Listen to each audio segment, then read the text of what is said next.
अस्सलाम वालेकुम एवरीवन। कैफी आजमी साहब की एक गज़ल है, चले देखते हैं।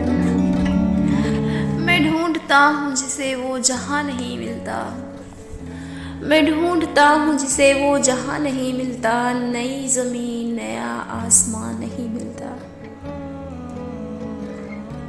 नई ज़मीन नया आसमां भी मिल जाए, नए बशर का कहीं कुछ निशान नहीं मिलता।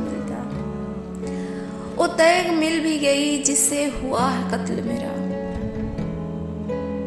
वो तैग मिल भी गई जिससे हुआ है कत्ल मेरा, किसी के हाथ का उस पर निशान नहीं मिलता। वो मेरा गांव है, वो मेरे गांव के चूल्हे कि जिनमें शोले तो शोले धुआं नहीं मिलता।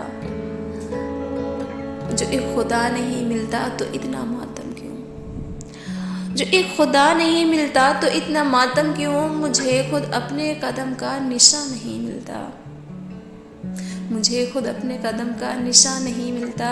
खड़ा हूँ कब से मैं चेहरों के एक जंगल में, खड़ा हूँ कब से मैं चेहरों के एक जंगल में, तुम्हारे चेहरे का कुछ भी यहाँ नहीं मिलता, तुम्हारे चेहरे का कुछ भी यहाँ नहीं मिलता।